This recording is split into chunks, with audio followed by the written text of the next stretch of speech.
मिला करिए? नहीं, संवाद बिल्कुल होना चाहिए। संवाद के तो मैं भी पक्षधर हूँ, लेकिन सिर्फ काशी मथुरा नहीं। आप बात करो तो हमारे उतने सैकड़ों हजारों जो मंदिरों पे जो मुगलों ने तोड़ा बनाया और जिस पे अभी भी दूसरे लोग काबिज है, जिहादी मानसिकता के लोग, उस सभी पे बात होना चाहिए। ये दो पे क्या, और सबके निराकरण होना चाहिए एक साथ। और मैं तो इससे आगे बढ़ के कह रहा हूँ कि संसद को भी चाहिए था, आज़ादी के बाद तो सबने हिंदुओं का अनदेखा किया, कि एक ऐसे कानून भी बनाए जिससे जितने भी मुगल कालीन हमारे मंदिरों को तोड़ा गया वो सब हिंदुओं को सौंपा जाए। और जो पुरातत्व विभाग ने भी कई मंदिरों को अपने पास रखा हुआ है उसको भी हिंदुओं को सौंपा जाए। पुरातत्व विभाग क्या करता है? उसे पूजा तो करता नहीं, उसको आस्था तो है नहीं, उसकी तो रख रखाव की व्यवस्था हिंदू समाज खुद देख लेगा। और मैं तो चाहता हूँ हिंदू महासभा को दे, हिंदू महासभा उसकी रख रखाव सब व्यवस्थाएं करेंगे। तो इसलिए मेरा ये मानना है, मदनी साहब तो जो है उस समय भी थे जब राम मंदिर से सर्वोच्च न्यायालय ने कमेटी बनाई थी, मध्यस्थता कमेटी। चूंकि मैं पक्षकार था, मैं खुदे उसमें था एक हिस्सा, तो उस समय तो ये लोग बात किए नहीं राम मंदिर में, निर्णय आया हिंदुओं के पक्ष में। अलग बात है 5 एकड़ जमीन उन्हें भी मिला। तो अब पूरी तरह से देश की जो मुगल कालीन जो मंदिरें हमारे जितने हैं, जो हजारों मंदिरों को तोड़ा गया, उन सब पे बात होनी चाहिए। और उस पे सिर्फ 2-3 मंदिरों से नहीं, ये तो लिंक तो रहेंगे ही, उस पे भी बात होना चाहिए और उसको भी देना चाहिए इनको आगे बढ़ के। करते हुए कहा कि बात सही है और हम इसको मानते हैं और आगे इस पर कदम भी उठाने चाहिए। क्या कहेंगे? देखिए, मोहन भागवत जी ने बहुत अच्छी बात कही है। मोहन भागवत जी ने देश की एकता के लिए बात की है। एक परिवार का जो अभिभावक होता, परिवार के मुखिया के रूप में बात की है। जो भारत में पैदा हुआ, वो हिंदू हो या मुसलमान, हमारा सबका डीएनए एक है। हमारी पूजा करने के तरीके अलग अलग हैं। कोई मंदिर में आरती करता है, कोई अजान देता है, लेकिन हम सब एक हैं, हमारा खून एक है। और महमूद मदनी साहब भी सनातनी है। देखिए, भारत में पैदा होने वाला हिंदू हो या मुसलमान, ईसाई हो या कोई पारसी, उनका डीएनए एक है।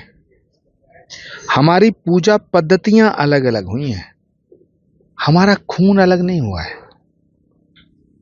इसलिए कोई मोहन भागवत जी की बात का समर्थन करो या समर्थन ना करो, इससे कोई फर्क नहीं पड़ता। हम सब एक हैं। और मोहन जी की बात को जो मानेगा वो, मुझे लगता है, सच्चा राष्ट्रभक्त होगा।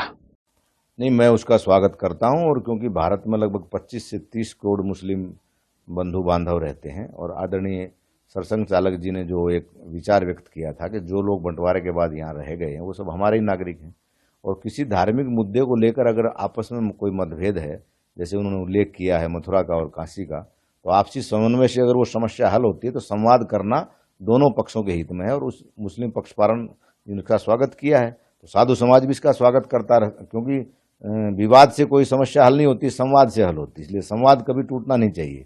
दुनिया के जितने बड़े बड़े राष्ट्रों में अगर युद्ध भी होता है तो बैकडोर से उनका संवाद चलता रहता है। और समाज आज बहुत दुनिया आगे जा रही है, और विवादों को बढ़ावा देने से समाज का नुकसान होगा।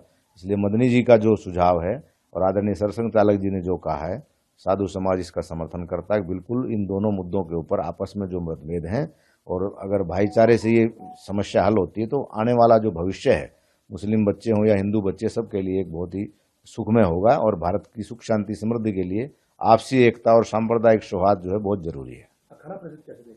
बिल्कुल, मैंने कहा ना, पूरा साधु समाज इसका स्वागत करता है, क्योंकि साधुओं ने बहुत बलिदान दिए इन तीनों जगह के ऊपर, काशी में भी, मथुरा में भी, अयोध्या में। तो साधु समाज ने पहले भी इसका समर्थन किया था। जब साधु समाज ने इसका केस लड़ा, जो बाबरी मस्जिद के पैरोकार थे, दोनों साथ में जाकर के चाय पी के आते थे। साधु समाज में कभी भी कटुता की भावना मुस्लिम पक्ष के प्रति नहीं रही है। कुछ ऐसे लोग हैं जो अनाचार, दुराचार व्यवहार में कई बार ऐसी भाषा का प्रयोग करते हैं जिससे समाज में अशांति फैलती है। तो साधु समाज इसका स्वागत करता है। अवश्य आरएसएस के साथ में मुस्लिम संगठनों को बैठक करनी चाहिए, और जो भी विषय हैं जहां उनके मन में कोई शंकाएं हैं, तो समाधान तभी होगा जब हम संवाद करेंगे। तो पहले भी संघ प्रमुख ने जो है, हमारे आदरणीय सरसंघ चालक जी मोहन भागवत जी ने दिल्ली में मुस्लिम उलेमाओं के साथ में बहुत बड़ी बैठक की, जिसका देश में अच्छा संदेश गया। तो ये पूरी दुनिया में जो है लगभग 50 राष्ट्र हैं मुसलमानों के, तो सभी जगह भारत के हिंदुओं का सम्मान है। आज दुबई, शारजा, सब जगह मंदिर बन रहे हैं। तो आपसी जो सांप्रदायिक सौहार्द है तभी बढ़ेगा जब हम एक दूसरे के धर्म के आचरण और व्यवहार और धर्म स्थानों की पवित्रता का सम्मान रखेंगे। और इतिहास में कुछ पूर्वजों के द्वारा भूल हुई है, उसको अगर वर्तमान पीढ़ी सुधार करती है तो वो भारत के लिए भी अच्छा होगा।